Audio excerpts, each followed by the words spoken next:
Selamat pagi pemirsa, apa kabar Anda hari ini? Bersama saya Puji Lestari, inilah kabar Indonesia.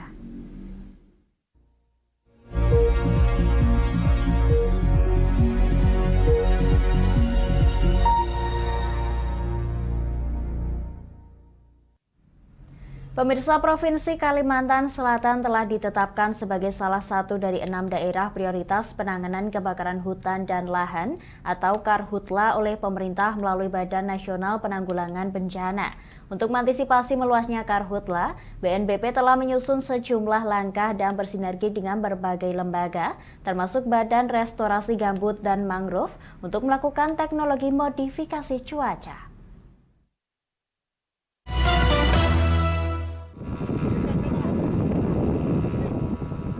Badan Nasional Penanggulangan Bencana (BNPB) menetapkan Provinsi Kalimantan Selatan menjadi salah satu dari 6 daerah prioritas penanganan bencana kebakaran hutan dan lahan atau Karhutla di Indonesia.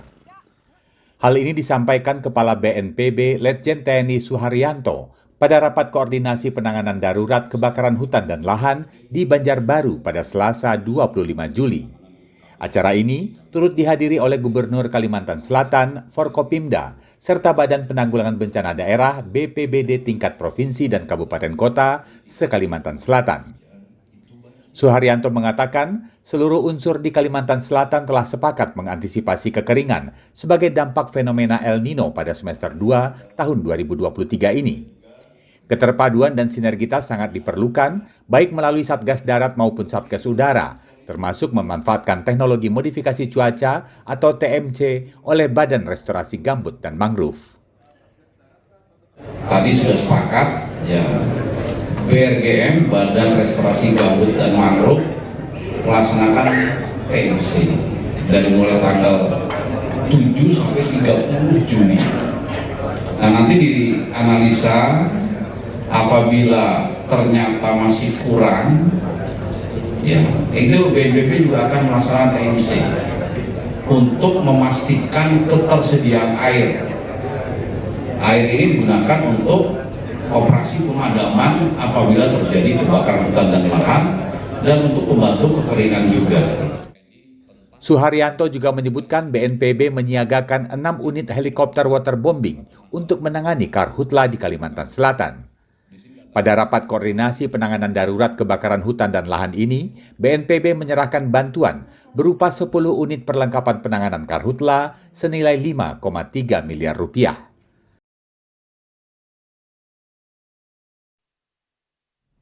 Pemirsa, usai ditunjuk sebagai arena Piala Dunia U17 Stadion Manahan Solo, Jawa Tengah, kedepannya tidak akan digunakan untuk acara non-olahraga. Keputusan ini diambil untuk menjaga kualitas stadion, terutama rumput, agar tidak rusak.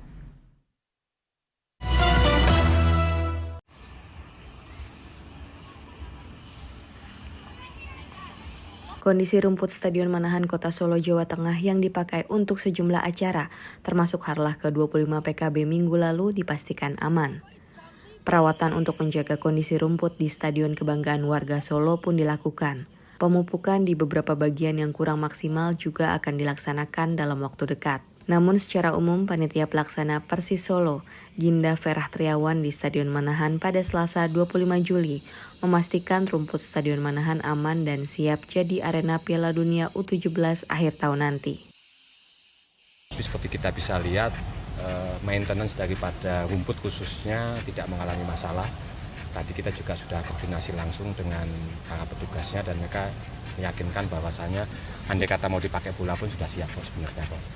Masalahnya Dewa masih manggung duluan di tanggal 29 dan kita baru tanggal 30 gitu. Wali Kota Solo Gibran Raka Buming Raka memastikan acara non-olahraga tak akan dilaksanakan di Stadion Manahan jelang Piala Dunia U17. Acara musik terakhir yang bakal berlangsung adalah konser Dewa 19 pada akhir bulan ini. Insya Allah tidak ada lagi acara-acara yang menggunakan grass cover atau dan lain-lain. Ya, tapi nanti lihat aja nanti mana rusak apa enggak. Saya kira aman ya kalau eronya profesional menggunakan grass cover sesuai aturan yang ada. Stadion Manahan Kota Solo ditunjuk sebagai salah satu arena Piala Dunia U17 yang akan menggelar pertandingan semifinal dan final serta penutupan. FIFA pun akan melakukan penilaian akhir di 8 stadion yang sudah dilakukan PSSI untuk menjadi arena Piala Dunia U17 2023. Dari Solo, Jawa Tengah, Denik Apriani, Kantor Berita Antara mewartakan. Pemirsa, pemerintah Kabupaten Kuburaya secara masif mengarahkan pelaku usaha mikro kecil dan menengah atau UMKM untuk memiliki produk berorientasi ekspor dan sesuai standar mutu perdagangan internasional.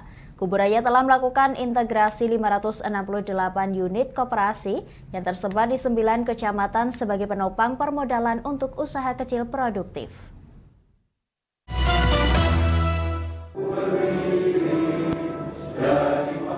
Peringatan Hari Koperasi Indonesia ke-76 menjadi momentum bagi pemerintah Kabupaten Kuburaya, Kalimantan Barat untuk mendorong produk pelaku usaha mikro kecil dan menengah (UMKM) agar memiliki orientasi ekspor.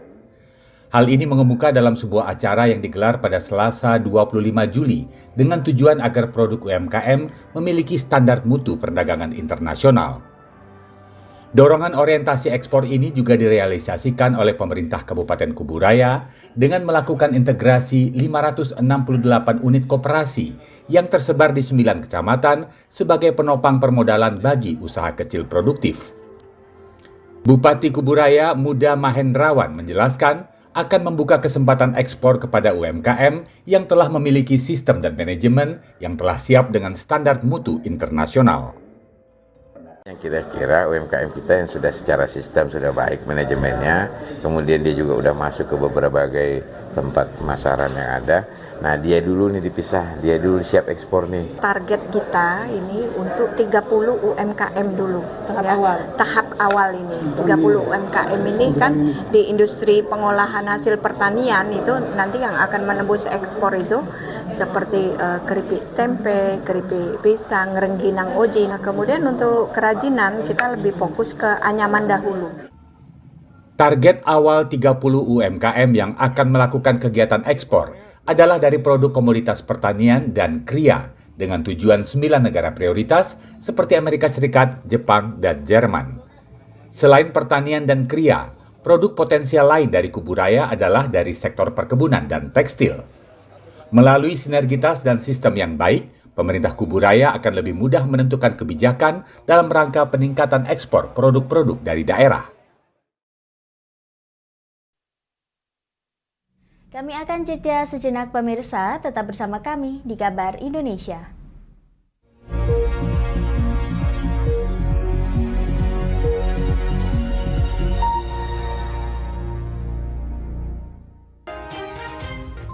Inilah ketiga anggota komplotan pencuri spesialis pecah kaca mobil setelah melakukan penggelapan 20 sepeda motor dan 2 unit mobil dengan modus retal. Merangkum semua peristiwa sebagai berita yang penuh fakta. Bersama Puji Lestari, saksikan Jateng hari ini setiap Senin hingga Sabtu jam 4 sore hanya di Lingkar TV.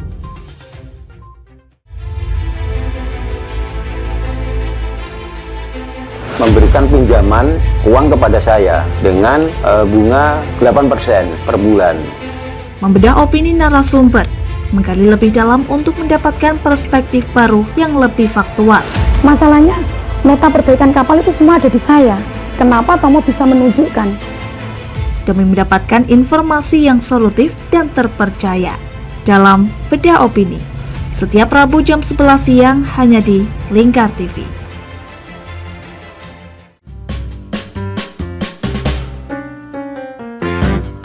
Mari pilih motif batik yang kamu suka di Batik Yuliati Warno. Memproduksi dan menjual batik tulis bakaran khas Pati dengan kualitas yang sangat istimewa.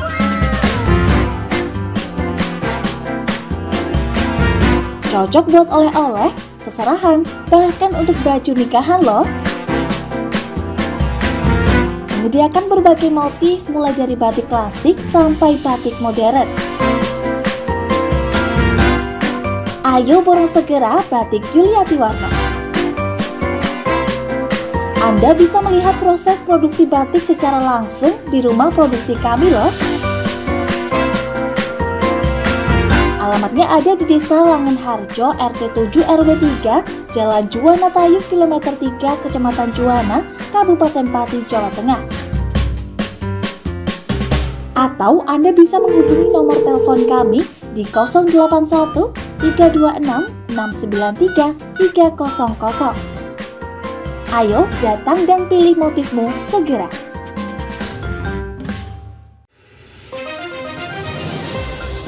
Modus kedua pelaku ini berpura-pura kehabisan bahan bakar kendaraan. Setelah pelaku dibantu, mereka kemudian melakukan kekerasan dan mengambil paksa sepeda motor korban. Saat tiba di lapangan terbang Okbab, rombongan langsung dihadang 5 orang yang mengaku sebagai anggota KKB. Yakni melakukan bujuk rayu kepada korban yang merupakan santriwati pada momen kegiatan belajar mengajar khusus. Menyajikan informasi-informasi hangat dan terpercaya bersama Kabar Indonesia setiap Senin hingga Sabtu jam 7 pagi hanya di Lingkar TV.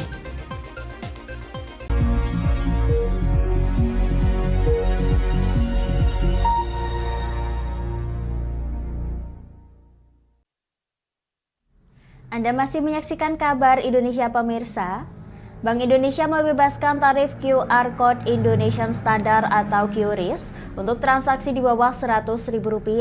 Kebijakan tersebut dibuat dalam rangka mempertajam strategi digitalisasi sistem pembayaran untuk memperluas inklusi ekonomi dan keuangan digital mulai berlaku secara efektif secepat-cepatnya pada 1 September dan selambat-lambatnya 30 November mendatang.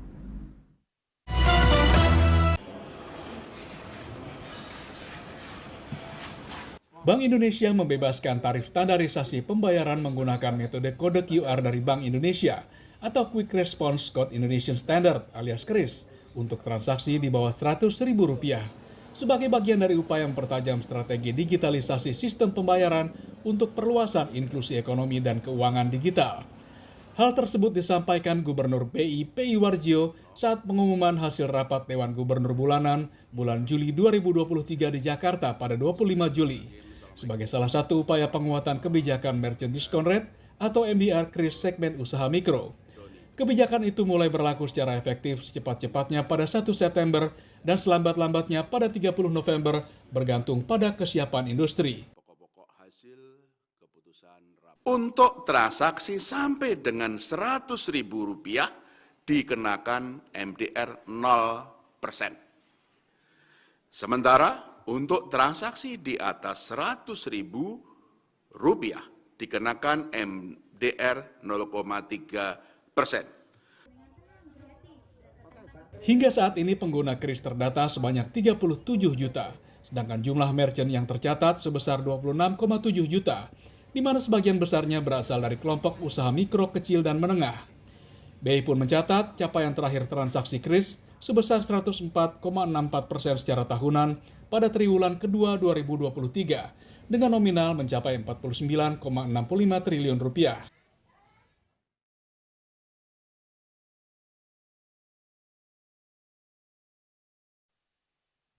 Pemirsa, pada bulan depan Belanda akan mengambil pusaka Lombok Jaralian tentara kolonial yang melibatkan 355 jenis dari 472 barang bersejarah seperti benda seni hingga senjata dari logam mulia berhias permata.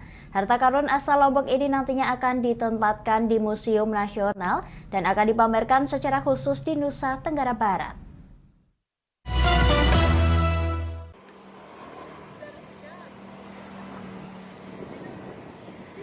Ratusan benda bersejarah milik Indonesia yang dirampas tentara kolonial akan dikembalikan oleh Belanda pada bulan Agustus.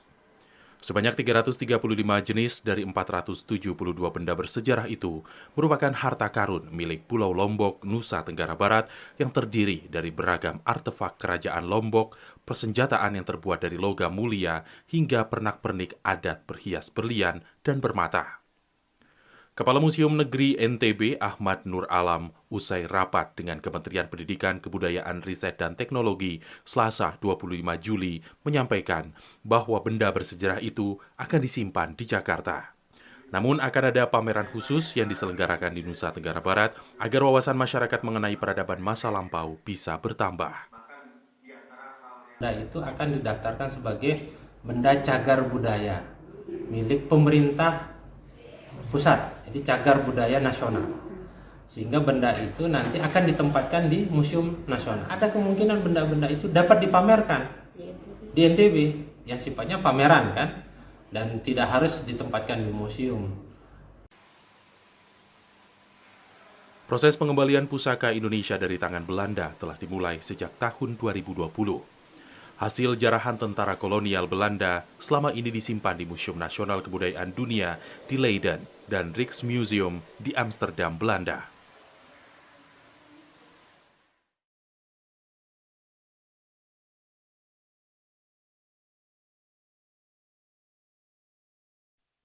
Kami akan jeda sejenak pemirsa, tetap bersama kami di Kabar Indonesia.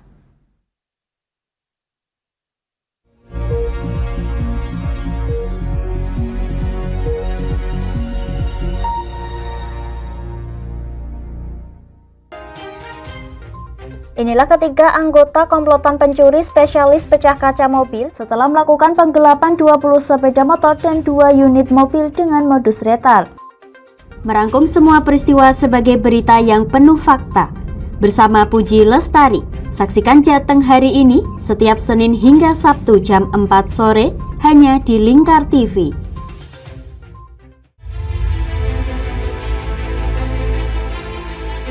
Memberikan pinjaman uang kepada saya dengan bunga 8% per bulan. Membedah opini narasumber, menggali lebih dalam untuk mendapatkan perspektif baru yang lebih faktual.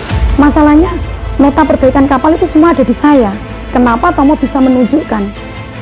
Demi mendapatkan informasi yang solutif dan terpercaya dalam Bedah Opini. Setiap Rabu jam 11 siang hanya di Lingkar TV.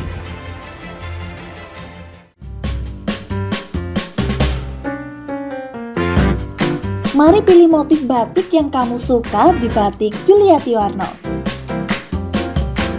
Memproduksi dan menjual batik tulis bakaran khas Pati dengan kualitas yang sangat istimewa.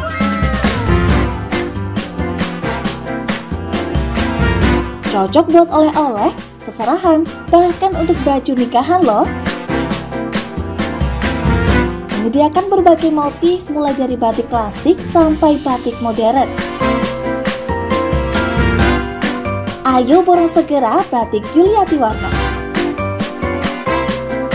Anda bisa melihat proses produksi batik secara langsung di rumah produksi kami loh. Alamatnya ada di Desa Langenharjo, RT 7 RW 3, Jalan Juwana Tayub, Kilometer 3, Kecamatan Juwana, Kabupaten Pati, Jawa Tengah. Atau Anda bisa menghubungi nomor telepon kami di 081 326 693 300. Ayo datang dan pilih motifmu segera.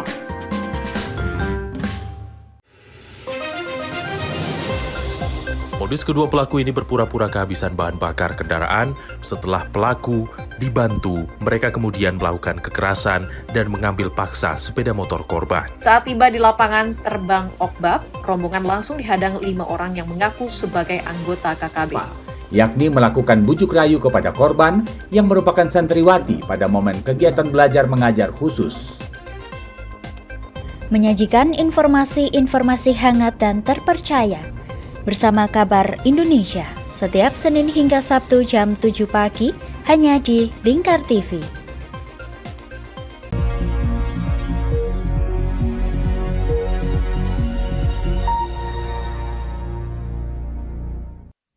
Anda masih menyaksikan Kabar Indonesia pemirsa. Pemerintah Provinsi Nusa Tenggara Barat melakukan antisipasi terhadap kemungkinan adanya kenaikan harga pada sarana akomodasi dan transportasi yang tidak wajar menjelang gelaran MotoGP 2023 seri Mandalika. Gubernur NTB sudah menerbitkan surat edaran tentang aturan harga batas atas dan batas bawah dengan tujuan untuk mendukung kenyamanan pariwisata yang menjadi dampak perhelatan akbar MotoGP kelas dunia ini.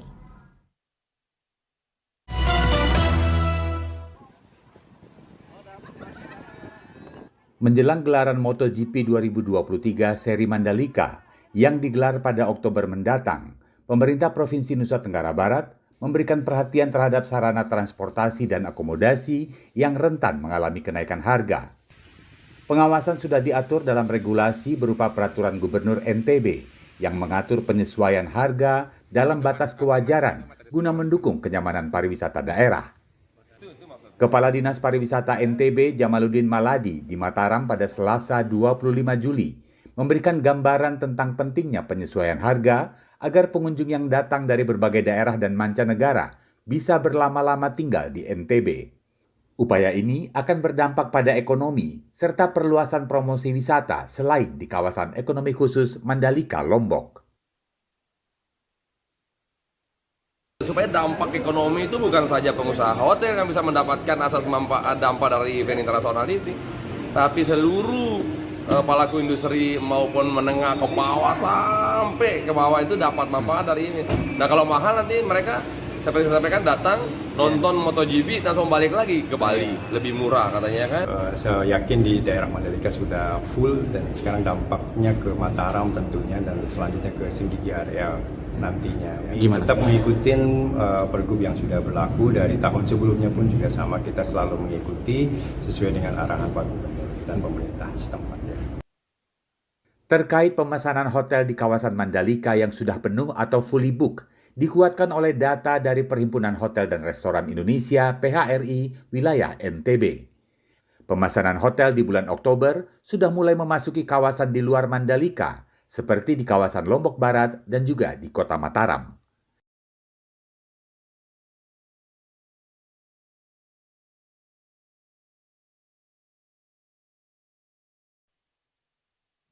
Pemirsa, Tim Bergerak Pemberdayaan dan Kesejahteraan Keluarga bersama dengan Dinas Ketahanan Pangan Sulawesi Selatan berupaya mencegah stunting dengan olahan pangan lokal yang beragam, bergizi seimbang dan aman. Berbagai macam olahan pangan dari PKK 24 Kabupaten dan Kota se-Sulawesi Selatan seperti ikan asap bulukumba dan talas enrekang hadir dalam Festival B2SA Pangan Lokal.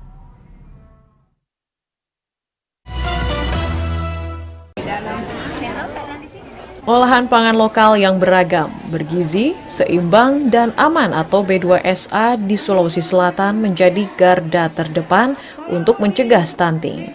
Olahan pangan B2SA yang dimaksud diantaranya ikan asap bulukumba dan talas enrekang.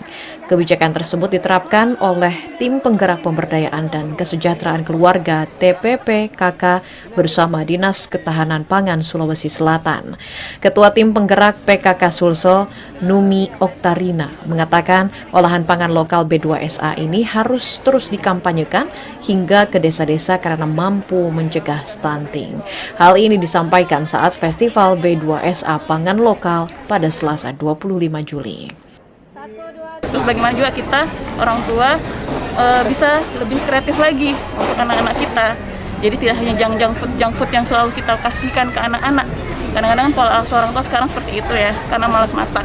Jadi bagaimana ibu-ibu PKK, ibu ketua tim penggerak PKK kabupaten kota sampai ke desa-desa bisa mengkampanyekan B2SA ini untuk mencegah stunting, ciptakan generasi andara. Sementara itu, Gubernur Sulawesi Selatan Andi Sudirman Sulaiman mengatakan angka stunting di Sulsel telah turun. Dengan pemanfaatan pangan lokal ini berpotensi menjaga stabilitas angka stunting. Ya, angka stunting kita turun, tetapi pada prinsipnya kita stunting ini tidak pernah berhenti karena ada kelahiran terus dan ada juga yang kemudian sudah lewat fasenya sehingga yang tadinya mungkin tidak stunting lagi tapi setelah lewat fasenya mungkin ada lagi lahir. Sehingga harus dijaga terus. Jadi ini pekerjaan yang kontinus. Berdasarkan data studi status gizi Indonesia atau SSGI, jumlah stunting di Sulsel berhasil turun dari 27,4% pada tahun 2021 menjadi 27,2% pada tahun 2022. Pemberian pangan olahan yang beragam, bergizi, seimbang, dan aman atau B2SA menjadi salah satu upaya untuk mencapai target turunnya angka stunting secara signifikan tahun ini, yaitu mencapai 14%.